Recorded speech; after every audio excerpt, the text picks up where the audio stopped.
Hi, welcome to the Avrum Rosensweig Show. My name is appropriately Avrum Rosensweig, and I'm really delighted to be here today. The show, I hope, is an inspiring podcast. And the idea behind what I'm attempting to achieve here is to interview individuals who are quite fantastic, who have done amazing things with their lives. As an example, a few weeks ago, I interviewed Dr. Bradley Strauss, who is my co host today. And of course, for all of you who have watched that show, you know that Bradley's a very big player in the coronary field. He's my heart doctor. Doesn't like when I say that, but he is. And he's a lovely human being. And further, my second guest, or really my main guest, Hillel Halkin, who is a renowned author and translator, he and Bradley are actually very dear friends. So I thought it would be a nice thing to bring Brad on as a co-host and warm up the environment a little bit. Having two friends as part of this never hurts. So, Hillel Halkin, thank you so much for being with us and welcome. Thank you. It's my pleasure, Avrum. Yeah, and Bradley, I want to thank you also. Nice to be here, both of you, and Hillel, great to see you. Hopefully soon in person. Yeah. All right. So let's sort of break the ice here a little bit. I'm sure people are wondering, how are you guys friends? How did you initiate your friendship? Well, Brad might be able to tell that story better than I can because it's actually a longer story on his end. But I tracked him down. My first book was called "Letters to an American Jewish Friend." I guess I should have called it American Canadian, but that would have stretched. Might not have fit on the title page, and it was a book I wrote in the middle 70s. It was published, I think, in 76 or 7. My wife and I had moved and settled in Israel in 1970. And it was a book, it was subtitled A Zionist Polemic. And it was a book that really tried to make the argument that a Jew who took being Jewish seriously and really thought of it as something central to his life should be, if he were to be entirely honest with himself, should be living in Israel. That book went right over the heads of 99% of 6 million Americans and Canadian Jews. But one person it spoke to was Brad, who read the book, and I don't know, maybe you should say a few words now, Brad, about what the book meant to you. Sure. I read the book in, I think, the summer of 1978, when I was just about to go into medical school, actually. And for me, the book changed the way that I saw the world, because up until then, I had pretty much accepted this idea of that the diaspora had a certain role, that there was advantages to living there. And then I read the book, and he slowly, chapter by chapter, broke down all of my preconceived ideas going into it. And by the end of it, I was convinced that his stance was correct.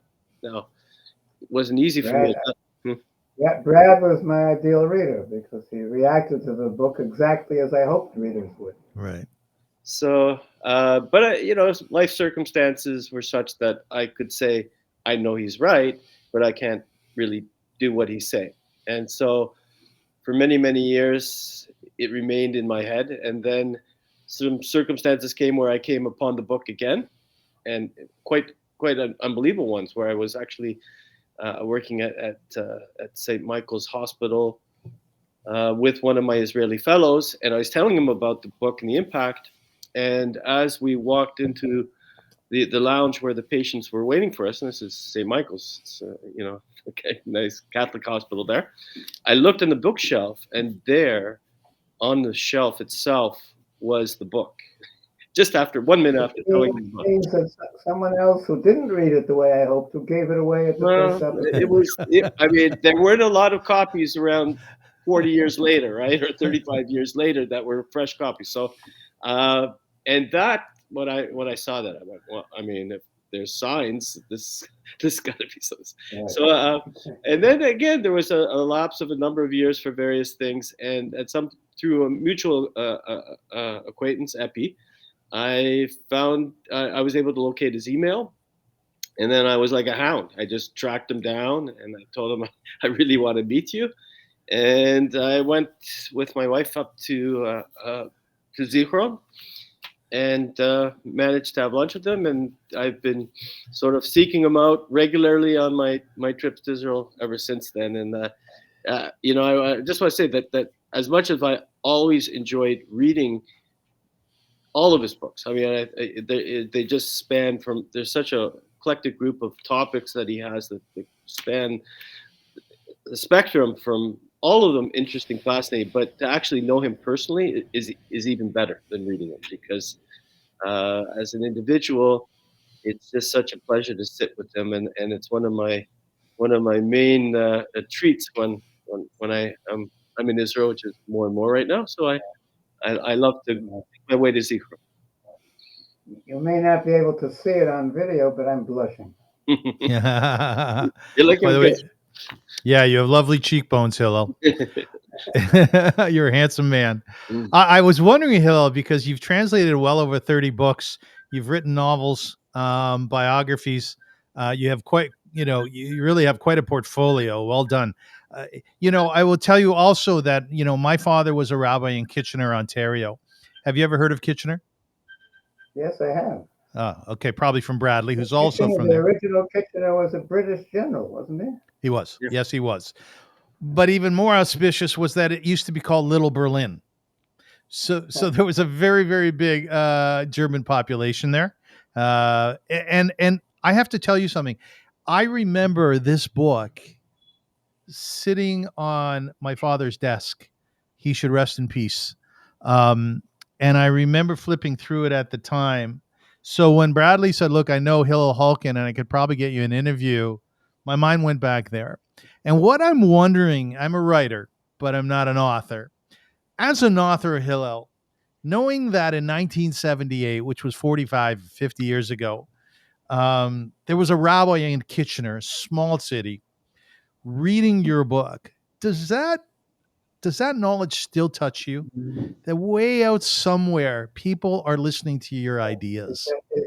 It does, Avram. And, writing, for most writers at least, if you're not terribly famous, and to be honest, I'm not, even if you refer to me as though I were better known than I am, but writing is it's a very lonely occupation.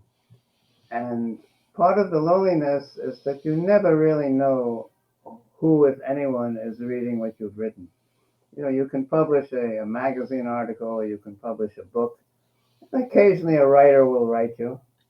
A reader will write you, and it's always very nice when that happens. But for the most part, you have no idea who is reading you. You don't know what they're thinking. You don't know how they're reacting. So whenever I do get a reaction to anything I write, it's very meaningful. And sometimes, as just happened now, these reactions come 50 years later. And, I'll sometimes run into someone at some occasion or meeting, and they'll say, I read this book of yours, and also 40, 50, 30 years ago, and it spoke to me. And it's very gratifying when that happens. And it Letters to an American Jewish Friend, which, as I say, was my first book, and in some ways seems very distant from me now, but it was the book that more than any other did lead to many, many letters and many readers getting in touch with me. That happened much less with subsequent books. Part of the reason, I think, was because it really touched on a nerve with North American Jews, and part of the reason was that it itself was written in an epistolary form. It was written as a series of letters. So it invited letters in return, and many people did write. It was a fictitious communication, wasn't it? It was fictitious. It was written to a fictitious correspondent, but it was a correspondent who in my mind was a composite of several real people whom I knew. That is, I took several people and I created a single fictional individual to whom I was writing from them. I'm just curious. When I was listening to an interview that you did with Yossi Klein Halevi, he's written a book called "Letters to a Palestinian Friend." Do you think he copied you on that? No, I mean, Yossi certainly knew of my book, but it's not, Letters to is not an original Right, it's title on not. my part either. I think there's a fairly large number of books that consist of letters to somebody or other. The only one I've ever read, which is a wonderful little book, is Rainer Maria Rilke, the German poet, wrote before the First World War, wrote a book called Letters to a Young Poet. So it's a common, if you're writing a book in the form of letters, it's an obvious way to call it. Yeah, the only reason I asked you that. I don't think Yossi can be accused of plagiarizing a title. No, God forbid, I wasn't saying that. But the reason I do ask you is because he said when he was growing up and reading your stuff, he felt that if he could emulate anybody as a writer, that it would be you. So I'm wondering, when writers write, I'm assuming it's almost like a tapestry of information that you bring together from different people whom you have read, and ultimately you form it into your own sort of abstract or Yes, otherwise. although it's at least in my experience, one of my problems as a writer is not so much invoking other writers or associations with other writers. It's doing the opposite. It's trying to drive them away, because when you write, writing is in some ways a collective undertaking. I mean, every writer, you don't write unless you've read, and everything you've read in some sense goes into your writing. But there's always a danger that your own voice is going to be overwhelmed or drowned out or in some ways falsified by all the other voices that you've read in your lifetime, and who end up infiltrating your own language, if you have language of your own. So it's actually, when I'm writing a book, I try very hard not to read authors whom I love. I save them for between books. But when I'm writing, I don't want to read anyone who may end up, in my next sentence inadvertently. Your father was Abraham Halkin. He was a professor of Jewish literature, history, and culture at the JTS, Jewish Theological Seminary in America. Your mother was Shulamit. She was the daughter of Rabbi Meir Bar Ilan. Were you close with your parents? Do you have lovely memories of them? I think the answer would have to be yes and no. Yes, I was close, but I was never really intimate with them. As I think, I don't know anyone of my generation really who was intimate with their parents, and I'm not sure that even my own children are not, in a certain sense, intimate with me either. Although we're also very close. But yes, it was a warm family. It was a loving family. They were good parents on the whole. What was your mom like? My mother was a social worker, and a very good one, apparently. She worked mostly with Jewish immigrants to the United States who settled in New York.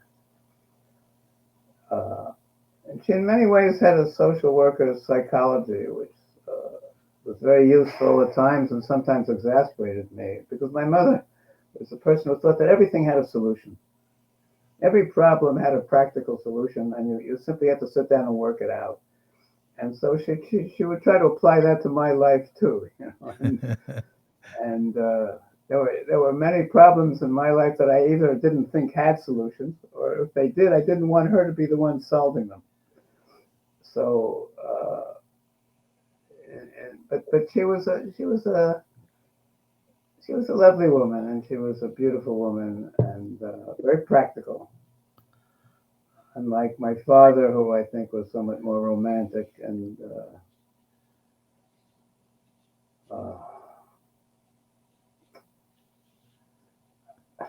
I was thinking the other day, I was actually talking to my wife about how in our own life, in our family life, although I think of myself as a fairly social person, it's she who has to make the social contacts. It's my wife who has to do the inviting, who has to call people, who has to arrange meetings. And that's something I really inherited from my own family, I realized, because that was the division of labor between my father and my mother too. My father could be, a very entertaining host if there were guests at the house, and there very often were. And he was, a very good conversation partner, and he knew really how to take an interest in people. But I sometimes think that if it weren't for my mother, he would have lived like a hermit. Right. It was Hillel, she who did all the engineering and the organization around the social meetings that they had. it's fascinating on both sides. You have very prominent family, amazingly prominent on your mother's side. Yeah, it's interesting because my mother's family in some ways was much more prominent, Yeah. but my mother comes from an old rabbinical, a very well-known rabbinical. Who put that on the screen? that Brad? was No. me. But actually, I took that picture. I want you to know. That's the photograph Brad took my picture. of me at our first meeting in Yeah. Zichron Yaakov that he talked Oh, about before. But I noticed it on the internet. Yeah. Brad brought the book with him that we've been talking about, Yeah. and here I am signing a dedication to him. Oh, you're kidding. That's fantastic. Okay. Yeah, that good, is a good. picture. I love that. I think Terry, your wife, Brad, took that photo. But anyway, to get back to what you were saying, Avram, my mother came from a really very distinguished line of rabbis and well-known rabbis. But I was also, I think, less identified with her side of the family than with my father's side, which didn't have as illustrious a lineage going back very far. But my father had an uncle, had a brother, my uncle Simon Halkin, whom I knew well and loved, who was a well-known Hebrew poet, and there was a Yiddish poet, a cousin Shmuel Halkin, who was a very fine Yiddish poet. And I identified, I think, much more with the literary side of my family than with the rabbinical side. With the rabbinical side, to this day, it's strange because secular people, secular Israelis really don't know who these figures are. If I say to them that I'm the grandson of Rabbi Meir Bar Ilan or the great-grandson of the Netziv, the Rabbi in Naftali Tzvi Yehuda Berlin, who was really one of the great figures in Lithuanian, Misnagdic Lithuanian 19th century Judaism. Secular Israelis look at me and they don't know who I'm talking about. If I mention it to religious Israelis, I see them looking at me and saying, and I can hear them thinking, well, what happened to you? Right. Because I haven't, continued that religious form of life. So in some ways, it's a lineage or yichus, as we say in Yiddish, that doesn't earn me many points. Where, as I say, I always was more identified with my father's side of the family. Will you see your parents again? You mean in another life? You've written a book about Jewish mourning, bereavement, the afterlife. I'm curious, will you see them again? Yes. Yes. I don't know. I'm embarrassed to admit that I do sometimes feel that there has to be something after death. I say embarrassed because I generally like to think of myself as a rational person, and it's not a very rational thought. But actually, it's interesting you asked, because I said just a few days ago to my wife, we were talking, we're not young anymore. And I said to her, I want you to promise me that after we die that you'll look for me, just as I'm going to look for you. Does that mean that she'll find me or I'll find her? I don't know. But yes, in some very deep and very irrational part of myself, I believe there's something after death. And I could be wrong. Yes, we all could be. Bradley. Yeah, I'm sure you two will find each other because you're the perfect couple. Um, you know, I like often when you've written about your uncle and the relationship. He was the head of Jewish, I guess, Jewish studies at Hebrew University, and your father, professor in medieval. And along those lines, he succeeded Klausner, who was the great uncle of Amos Oz, and you've translated some Amos Oz books, and Only one. well, but it's an excellent one. And I it's wrote it here. What is it? I wrote it down. I'll find it in a second. Perfect Peace. Yeah, that was you. And so you had this relationship, and you translated for him. How was there any discussion between you? I have no idea of how when you translate someone's book, whether the interactions are like between you, and especially when there's Yeah. other levels of family relationships, like such as that case. That particular book that you mentioned, Amos Oz's Perfect Peace, was really an unusual story. It was not like most of the other translations I've done. It was a story that started out well and in some ways ended badly. But what happened, basically authors, living authors, and I must say parenthetically here, and I've written this, that I much prefer to translate dead authors because they're much easier to work with. But Good living point. authors tend to divide into two groups. I mean, there are authors who say, all right, you're the translator, this is your job, I'm not going to interfere. You do your work, and I trust you. And some of them don't even know enough English to not trust you. But some even who do know English will simply say, go ahead, I don't want to be part of it. And there are other authors, like Amos Oz, who want to be very involved in the translation. And as you can already have guessed, those are not the kind of authors I really like to work with, because as a translator, I don't like someone looking over my shoulder, and I don't like someone giving me advice. I feel basically I know what I'm doing. And I don't want or feel I need an author's criticisms or suggestions. But if that's the terms of a translation, and basically for most of my life I translated for a living. I wasn't doing this for sheer pleasure. I would really have preferred to be writing something myself, but I was translating to make a livelihood. And so when Amos Oz said that he wanted to work with me very closely on this book, I agreed. I mean, that was part of the agreement. And actually what happened was that this was in the mid-1980s, when Amos Oz was already a well-known figure in Israel, but not the iconic figure that he later became. Amos actually, when the translation was finished, he came up to our home in Zichron Yaakov. He rented a room with a neighbor of ours for a week. And for an entire week, from morning till night, we sat together and went over my translation, which meant actually that I read every sentence of it aloud to him.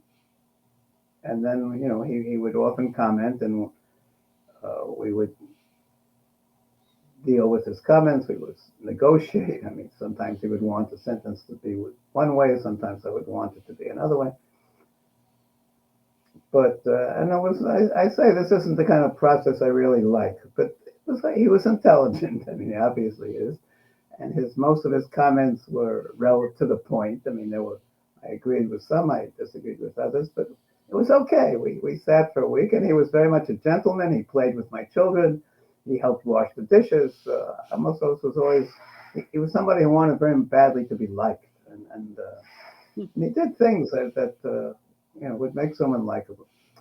The translation was finished. Amos Oz proclaimed both to me privately and then in print about how pleased he was with the new Hillel Halkin's new translation of his book, and how it was a wonderful translation, etc., etc.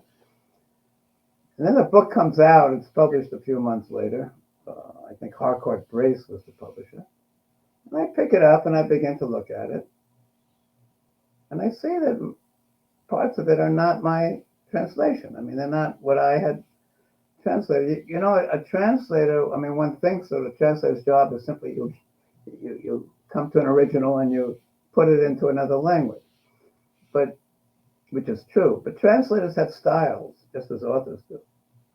And when I read a translation of mine, even if I don't remember it, and this was a case where it was fairly fresh in my mind, but I know immediately if this is my language or not, because I translate as a style. If someone has tampered with my language, I can feel it, even if I don't remember what the translation was.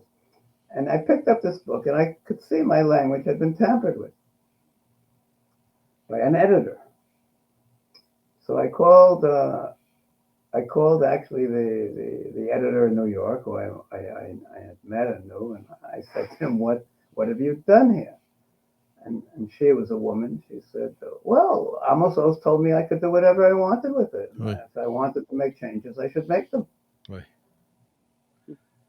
So I was furious because I had spent a week with this man in my home and was giving up a week of my life, and we had really developed a certain rapport. I thought there was an understanding between us that the translation we had arrived at was the final one. Was good. And here, he gave some editor the carte blanche to make whatever changes she wanted. So I spoke to him, and we had a very unpleasant conversation. For 20 years after that, we never talked. Eventually, we made up. Not 20 years, about 10, 15 years later, we had some contact again. But I was very angry at him. Hello. So that's the Amos Oz story. It's a good story. I want to ask you, I'm doing an art show this week, and I've had 3 commissions. The people have asked me to paint a particular painting that has already been sold. Actually, 3 different paintings. I said, okay, fine. You make your money where you can. And I'm thinking to myself, and tell me if this jives with your feelings as a translator. I'm not nearly as excited as doing the commissions as I would sitting in front of a blank canvas and a picture unfolding from my heart, from my soul, through my brushwork. Is translating a particular soulful thing? Like at the end of it, when you look at it, do you say, here's my baby? It might not be my story. It's Amos Oz's story, but this is my translation and I feel ownership over it, or otherwise. I think that depends, Avrum, very much on who you're translating. When you're translating a really great author, and I wouldn't put Amos Oz in that category, but if you're translating a really great author, and I have translated some, like Shalom Aleichem, like Peretz, or these Yiddish translations, like Agnon, who I translated several books from the Hebrew, it's an enormous pleasure. Again, these are dead authors, and I said I like working with them, but it's an enormous pleasure to translate a great author. To translate an author who knows exactly what he's doing, and who really never or almost never makes mistakes in what they're doing. And it's like being the dancing partner of a masterful dancer. Your job is to, to stay in step as well as you can, which is very demanding, but it's very, very satisfying.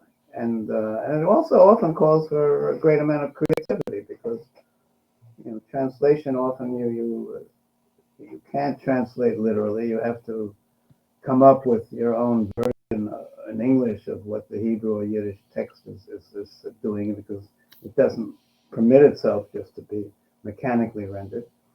And it's very, very satisfying, very exciting work. I remember when I translated Shalom Aleichem's Tevye, the Tevye story, Tevye the Dairyman. It was exhilarating. I felt it was like drinking champagne all day long. It was just How wonderful. so? What was it about it? Because Shalom Aleichem is really a very great writer, and he's one of the few great writers who is both extraordinarily funny and deeply profound at the same time. And but you know, his jokes often cannot be translated literally, and I sometimes had to, you know, invent jokes of my own to parallel his jokes because his Yiddish jokes didn't work in English, and I had to come up with some alternative. I did something which I really, well, yes, I have admitted it, but it's most translators would be embarrassed to say this. Shalom Aleichem Tevye doesn't really, it's, you know, it reads in many ways like a novel, but it consists of 7 or 8 separate chapters, each one of which was composed separately, and you know, they weren't all written together as a group. So they are sequential in a way. But it doesn't really have an ending. It has one chapter that begins an ending and breaks off in the middle. It has another chapter that reads like an ending, but the two parts don't connect. And I, with my great chutzpah, decided I would connect them. And I sat down and I wrote, I don't know, 2 or 3 paragraphs. And I wrote them myself. And I stuck them, and, you know, I spliced 2 parts of Shalom Aleichem together with what I myself wrote.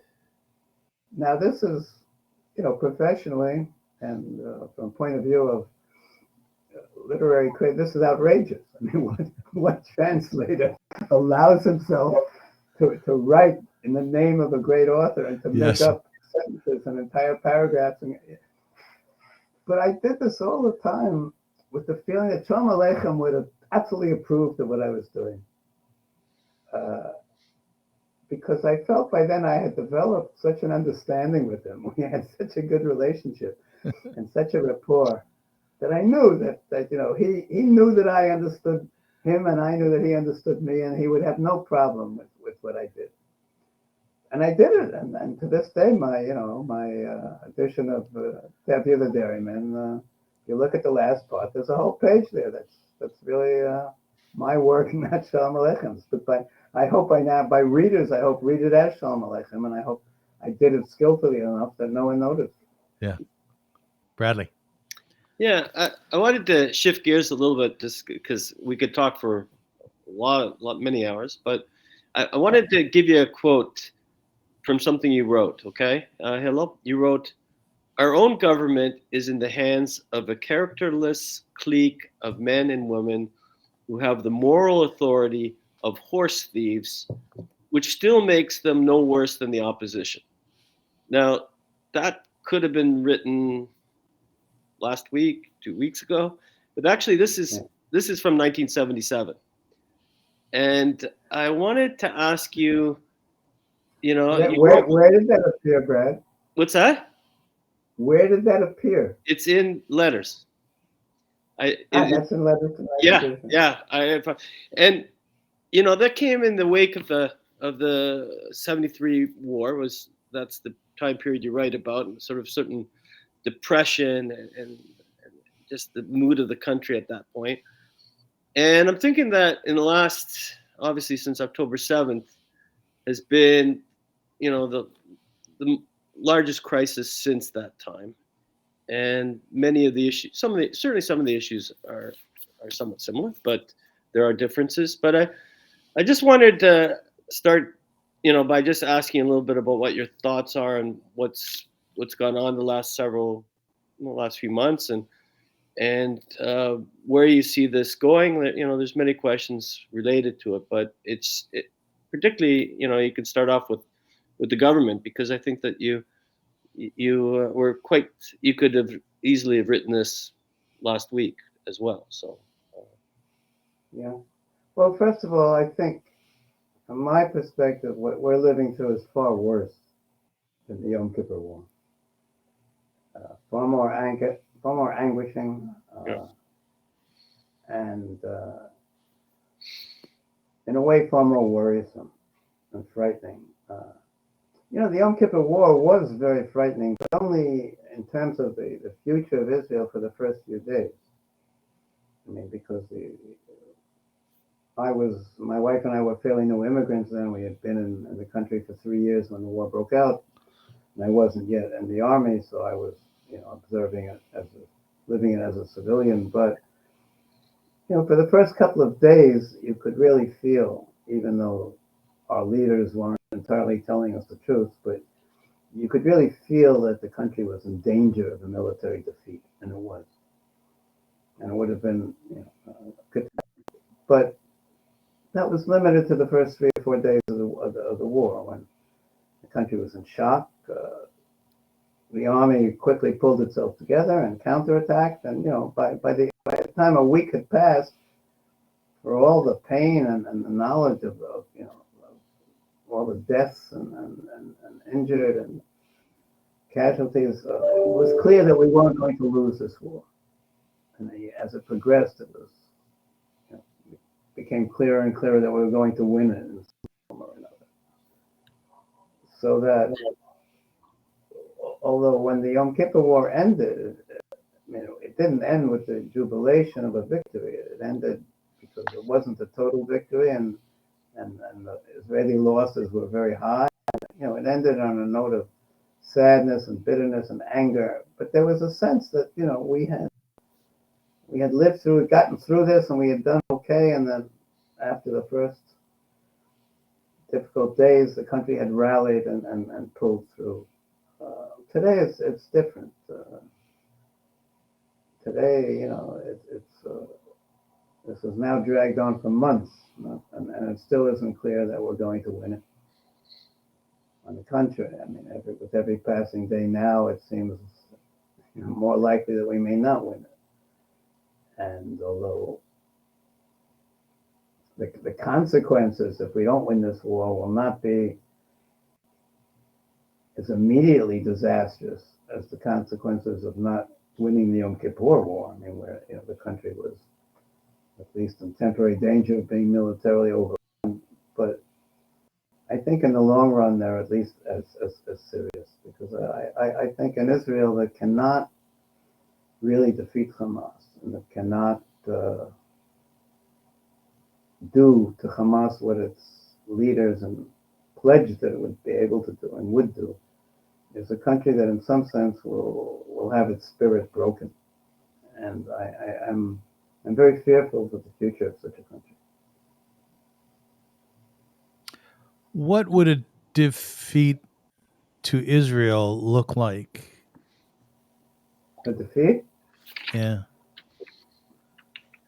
I think that a defeat to Israel would be anything less than a victory. In other words, there are wars and battles where if you fight them to a stalemate, or even when you fight them to a relative triumph where you've gotten the better of it, but it's not the end. The other side is still on its feet and is still able to fight and is still surviving. There are wars where that's not a tragedy, where that's okay. Where there have been wars like that in American history. Think of the Korean War, for instance, where America fought for 3 years and it ended really with a stalemate. But it wasn't a disaster. But I think with Hamas, that kind of ending would be disastrous. An ending that left Hamas in power, that left it still our neighbor, as it were, on the other side of the border, that left us with the knowledge that after this organization had surprised us and butchered us and raped us and burned us and beheaded us and all the other things it did, that we could not get rid of it. I think that would be a moral disaster. Not a military disaster, but a moral one. Hillel, what about the achdus that we're seeing in Israel? Here in the diaspora, we're all, fixated on videos about the dancing amongst the soldiers and within the cities, people volunteering all over the place in order that, the soldiers should be able to eat, and the soldiers wearing tzitzit and tefillin.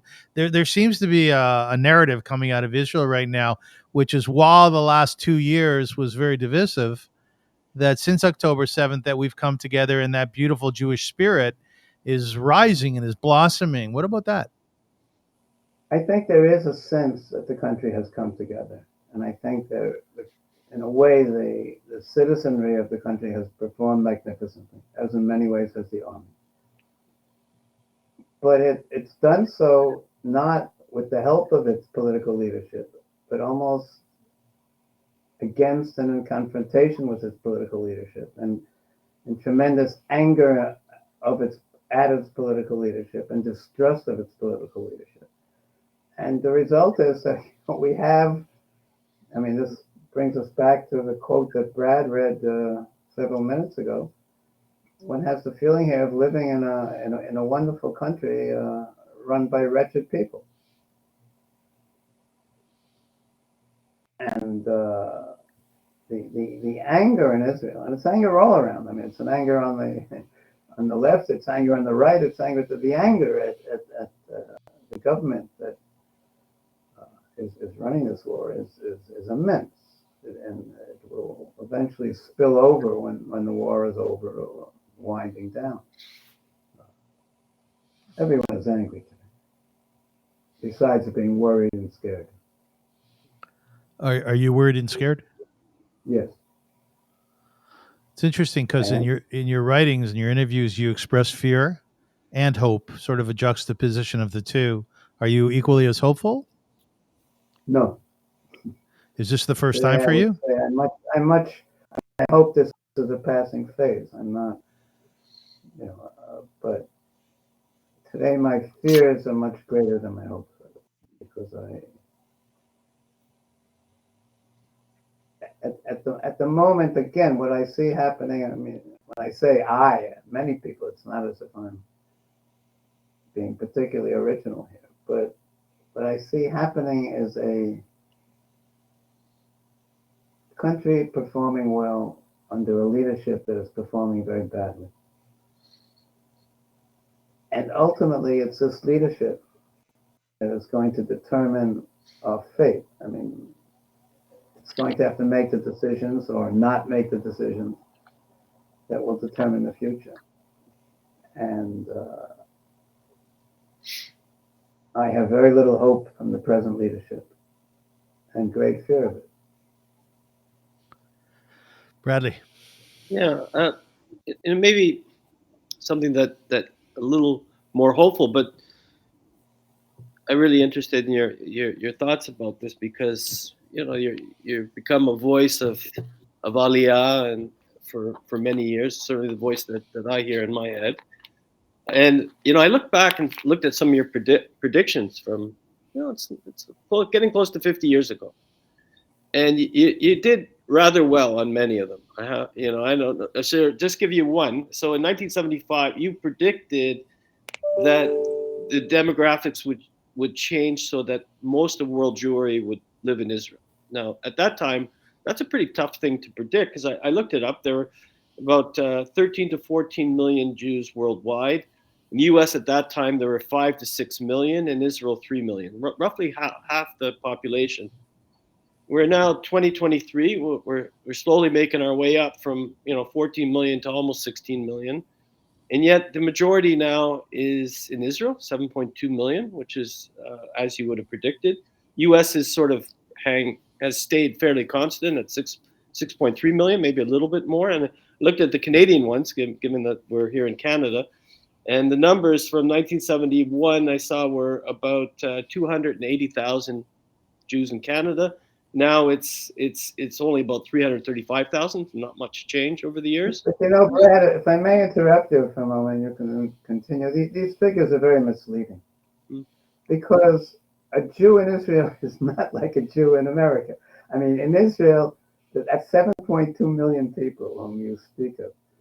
Whatever their opinions and whatever their commitments and whatever their feelings about being Jewish, they're Jewish in a fundamental sense. They're living in a Jewish state. They're living the destiny of a Jewish state. They're speaking a Jewish language. They're making Jewish history. When you speak of 5 or 6 million, or slightly more or less, American Jews or Canadian Jews, you're speaking of a number, probably at least half of which today are totally disaffiliated from the Jewish community. And maybe half of the other half live Jewish lives that are fairly marginally Jewish and that don't, are not really at the center of their own feelings of identity. So you're comparing apples with oranges here. It's really two different things, and the predominance of Israel in Jewish life is far greater than the statistics that you're quoting would seem to indicate. But you did see the change in 50 years from being half the number, and and one of the other things I saw that you talked about that time, that Israel may be the wedge between American Jews, Canadian Jews, and the country. And I'm not sure that I fully appreciated that prediction until October 7th. And we are now in a very difficult time here in the diaspora, where Israel is sort of seen as the racists, colonist or colonialist entity, oppressor. That is being broadcast regularly. We're facing anti-Semitism in ways that I barely recognize where I was brought up and where I live. And even in my own hospital, I'll tell you that there is now something I can't believe. There's a WhatsApp group of Sunnybrook Jewish support circle at my hospital. 100 people already belong to it, for a safe support space to connect and decompress for Israel. So I'm wondering, these things that you did predict, do you think this is something that will translate ultimately in a renewal of Aliyah towards Israel, or will the other issues? Israel obviously has a lot of problems going on there, and maybe this will tone down here. But are we entering a different phase in terms of North American Jewish relationship with Israel? I don't know.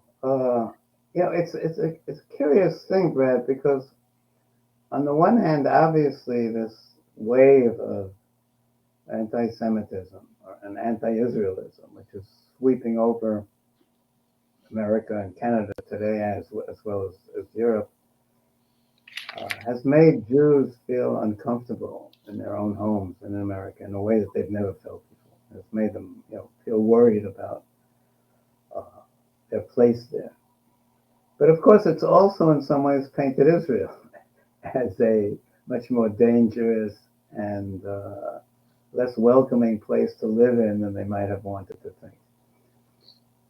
So to a certain extent, these two things balance each other.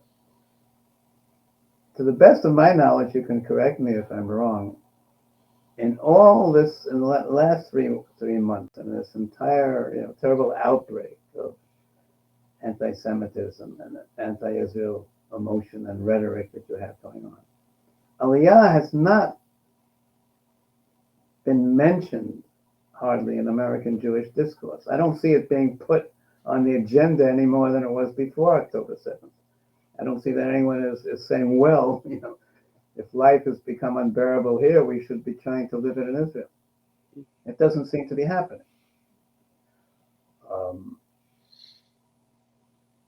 Someone asked me the other day, what is the biggest thing that American Jews could do for Israel?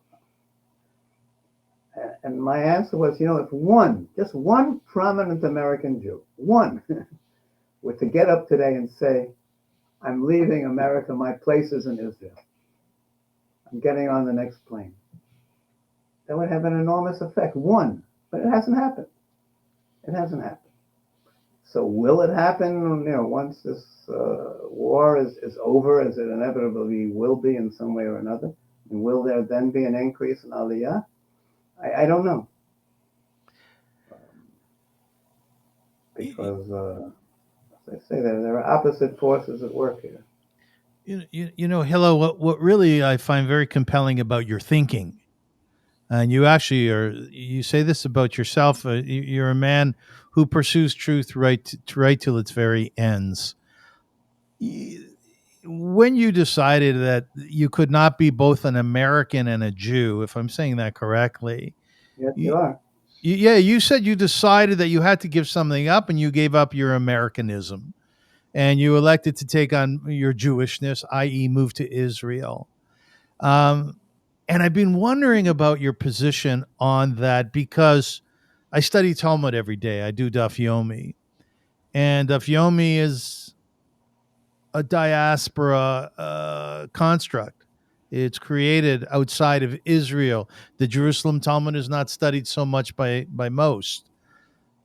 Beautiful things have happened within the diaspora because of diaspora Judaism. And I would argue even more than that, that there is something safe about having a population of Jews outside of Israel.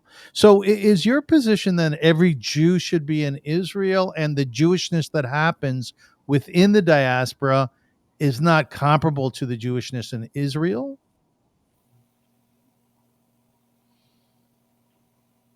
Look, it's not my job to tell anyone where to live. It's what I've tried to do in letters to American Jewish friends, and I've tried in some of my essays, is to say, look, all I can ask of you, the reader, is to be honest about your own life and honest about the conclusions you draw from your life. What you do with those conclusions is your business. Right. I can't force them on you. And as a matter of fact, I've said several times, Letters to an American Jewish friend, was not written for assimilated American Jews. Yeah. It was written for American Jews who feel that they want to be Jewish in some way or another. And I have no problem. I had many assimilated Jewish friends in America. We still have some whom we're in touch with. I have no problem with them. I have no problem with Jewish assimilation. On the contrary, as a Zionist, assimilation in the 20th century and modern 21st century and modern times in democratic Western society seems to me inevitable and unstoppable. And I certainly would not, oppose an unstoppable force. I'm not that foolish. So that if a Jew comes to me and says, I don't want to live Jewishly, I don't want to be a Jew in America, my answer is fine. From my point of view, if you don't want to, there's no reason why you should be. But if someone comes to me, I want, being Jewish and says being Jewish is very important to me, it's central to my life, then I would say, well, it would be more meaningful if you lived in Israel. Look, of course, Judaism for the last 2,000 years or so has been largely a diaspora Judaism. And it's created some great monuments. I mean, as well as some terrible predicaments for the Jewish people. I think that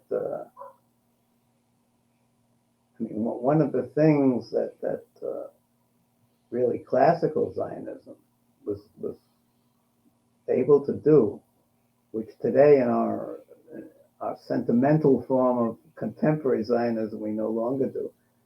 Classical Zionism was able to be almost ruthlessly honest about the Jewish past. It was able to say, look, we have not been such a wonderful people. We do not have such a wonderful history. We have a history with many accomplishments and with many, many failures. And we, in a way, have lived a distorted life and an unreal life and a life that was lived to a great extent in fantasy. And we need a country of our own to cure ourselves of these things. Zionism no longer talks in this language because it's for many reasons. But so yes, of course, you study your Daf Yomi and your Jerusalem, your Babylonian Talmud, just as of course many Jews in Israel did. But this is a creation of a past historical period, which in any case no longer exists today. If you look at Jewish life today, let's look at 20th century Jewish life. It's real to the extent that there has really been enormous Jewish creativity in the 20th century, and there has been. It's all been outside of the Jewish realm, really. It's been Jews writing, world-class literature, Jews creating world-class music, Jews creating world-class art. But if you look at these writers or musicians, or if you look at the the Saul Bellows or the Marc Chagall's or the Gustav Mahler's, these are not people who are really contributing to Judaism, to Jewish knowledge, to Jewish continuity, to the Jewish community. They're making a great contribution to the world, as Jews often, but not to Jewish life itself. If you look at Jewish creativity within the Jewish domain in the 20th century, it's pitifully sparse, I think. Look at American Jews. What really Jewishly have American Jews created? They've created wonderful organizational structures, schools and educational systems and universities and departments of Jewish studies and Jewish summer camps and so on. But if you look at the intellectual content, the cultural content, it's all feeding off the past. You don't find anything in 20th century American Jewish life that is comparable to Jewish life in the past, where Jews were creating their own literature, their own ideas, their own structures. It's all that creativity has shifted to Israel. And I think will be even more the case in the future. And, Israel is the only place in the world, and this is a cliche, but it's true, where Jews are totally responsible for every aspect of their lives. Because in the diaspora, they're not. And I think that in that sense, it's the only place where Judaism and Jews are really being put to the ultimate tests of existence today. I say this in one of my essays in A Complicated Jew. Judaism has always said, we are a superior religion. We have our halakha, which is the wise, lays down the wisest rules for living and the wisest precepts for living. We have the greatest sages. Unfortunately, we've never had the ability to put much of this into practice because the Gentiles have always ruled the world. If we were to rule the world, we'd do so much better because we have the Torah and we have all our wisdom. And when in a messianic age, that will be the case because then the world will be ruled by our precepts. Then along comes the Jewish state. And finally, we have a chance to put all our precepts and all our wisdom and all our grandeur as a religion into practice. And you know what? The results aren't so great. They really aren't so great. They're impressive in some ways. They're dismal in other ways. On the whole, it's a very mixed bag. So what does that say about 2,000 years of diaspora Judaism? Well, in my opinion, it says partly that for 2,000 years, we were people living with fantasies. We were people who had the great advantage of not having to do many of the things that were done for them by Gentiles, including fighting the wars that defended their countries, and many other, policing the streets that defended their homes, and many other unpleasant tasks. So it was very easy for Jews to dream and fantasize about how wonderful everything would be if it was run by Jewish principles. And that's, I think, why many Jews basically cling to the idea of the diaspora to this day.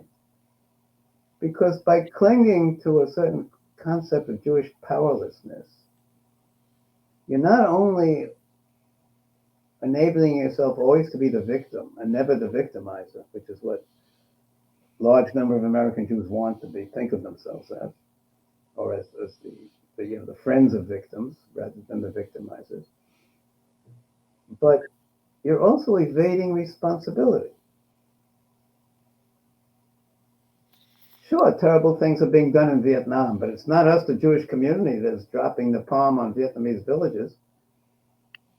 Sure, terrible things are being done in Iraq, but it's not my synagogue that's bombing Mosul or Fallujah. It's them. It's not me. It's not us. Well, in Israel, it's us. Because there isn't any them. It's us. But that really makes you think. If that's us, perhaps it's who we've always been. We just never put to the test. And Israel puts it. I think a Levi's right. Jews don't want to take that test. They want to go on living, in fantasy land without ever being tested. Are you well liked in Israel? I'm not a known author in Israel. Right. Again, as I said before, I'm not particularly renowned in America either. But there are, within a small circle of American Jewish readers or intellectuals, they know who I am. In Israel, that's not the case because I've written practically everything I've written has been in English, which I have regrets about, but that's been the case.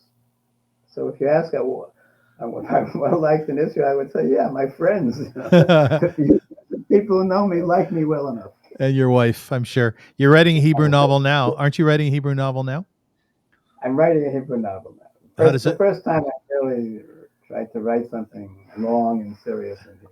You know what I found very interesting? You said that your mother tongue is your mother tongue. So when you write in English, there's something about that resonates with your soul. You're very good at Israel. You said your faculties as speaking Hebrew is equally as good as English, but it's not your mother tongue. That's true, Avrum. But you know what's in my case, so certainly English is my mother tongue in a way that Hebrew isn't. But Hebrew was a language in my life from a very early age. Yeah. Yeah. I can remember before I even went to school at the age of 5 or 6, my father bringing home my first Hebrew reader and giving it to me as a present. I can remember how disappointed I was.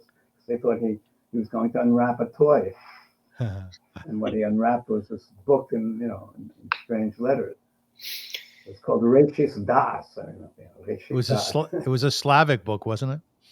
It was a Hebrew primer. I don't know. Yeah. But Hebrew was there from a young age, and being Jewish was there from a young age, and Israel was there from a young age.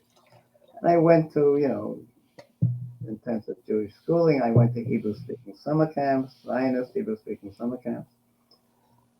So, in a way, Hebrew is almost a mother language. It's not quite, but it's almost. And I think one of the reasons that moving to Israel in general and settling in Israel was relatively very easy for me was because, one of the great sorrows of immigration is that you give up your childhood. When you leave a country that you grew up in, you move to another country, you're leaving your whole childhood behind. Mm-hmm. But for me, in some ways, coming to Israel was getting back my childhood. Mm-hmm. It was getting back parts of my own past that I could, no longer live in America, but I was now living in Israel.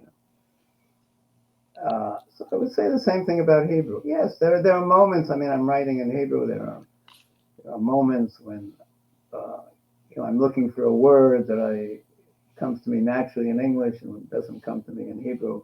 Although, by the way, there's a lot of English dialogue in this book because the characters are, although the novel is in Hebrew, but it's taking place in America in 1949. And many of the characters are speaking English to each other. So there's a lot of English too. But the Hebrew comes from a deep enough inner place in me that I don't feel I'm abandoning my deepest self. Bradley, we're going to wrap up shortly. You have a final question? Yeah, maybe something something we haven't touched on, but just to ask you about the B'nai Menashe, which I think is a fascinating part of your life that you've dedicated a lot of effort to that group. What's happening with them right now, and what do you see the future with them? Well, we need another hour to talk about that. But what's happening again? The B'nai Menashe community is split. Really, it's half now in Israel, about 5,000, and there's another 5,000 still left left behind in India and waiting for Aliyah, which isn't coming, and at the moment. And the war has affected them both. But I think in very different ways. I think for the Bnei Menashe in Israel, this war has been I wouldn't say positive experience, or it has been in some ways, but it's been a very integrative experience. There are hundreds of young Bnei Menashe fighting in the army now. They're on the front line. Several have been wounded. I don't think there have been any deaths, but there have been several wounded in action. It's the first time that the Bnei Menashe community in Israel, I think, feels fully Israeli and feels that it's giving to Israel, to its country, and not just, taking from it in terms of all the assistance that new immigrants, and particularly new immigrants from poor countries, expect and want to get from a country. And I think the Bnei Menashe community in Israel will come out of this war feeling fully Israeli in a way that it did not go into the war as. In India, it's a different situation, because in India, the Bnei Menashe have had a war of their own. I mean, there's the northeast Indian states of Mizoram and Manipur, where they live, there's been severe ethnic violence in the last year or so, involving the ethnic group to which they belong with other ethnic groups. And hundreds of them have been displaced, impoverished, homeless. The community there is living under great duress. And this is precisely the time when they should be coming to Israel. All of them, they all want to come. But because of the war, and because Israel is concentrated on other things and is not willing to give them the attention that their Aliyah demands, they're stuck there right now, and they're not coming. And their situation is not a good one. Hillel, in conclusion, my question to you is, I find that you have a swashbuckling spirit to you. I'm not surprised you didn't become an accountant. Nothing wrong with being an accountant. I'm not surprised that you don't spend a lot of your time on year-end statements, because when I went through the books that you have written and or translated, I came across such books on Rabbi Yehuda Halevi, born in the 11th century, one of the greatest Jewish poets ever, wrote 800 poems, some of which you have translated in a book that you wrote. I was fascinated by your understanding and your knowledge of sort of the iambic pentameter of the age. But to me, mostly, I'm thinking as a writer, as a translator, your mind, while it's in Zichron, I can only imagine that your spirit is in Egypt, where Yehuda Halevi spent some time, or it was in Spain, where he came from originally. And it said that he actually made Aliyah, and he was in Israel his last year. I can only imagine that when you write about Tevye, Shalom Aleichem's book, that you were in Poland. Your spirit was. Your inner life must be fascinating. It must be so exciting to be inside that head and spirit of yours, because of all the places you've gone in our planet. And I would even argue outside of our planet, Is that, am I correct about that? Is that the case? Well, my inner life is, as you said, as I've said, is complicated. Unfortunately, I can't let you into it, just as you can't let me into your inner life. But hence the complicated Jew.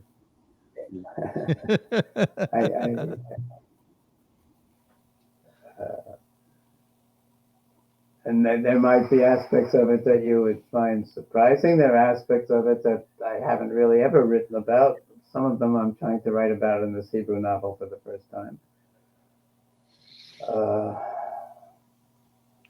Having an inner life is a full-time job. It is. It is.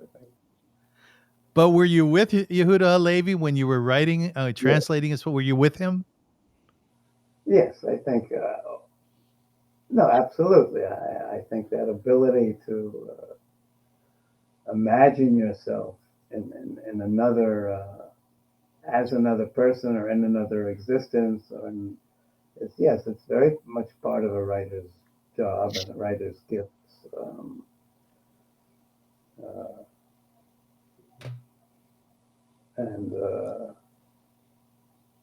In translating, I've often find myself translating books I love, I've often find myself acting, when there's dialogue, acting it out to myself. Yes. Yes, I Saying get lines that. out loud, pretending that I'm the different characters. Yes. Asking myself is this translated phrase, is this the way this character would really speak? No, it's not. That doesn't sound right. I have to say it differently. So yes, you're constantly putting yourself in other people's places, and you do that when you write fiction too.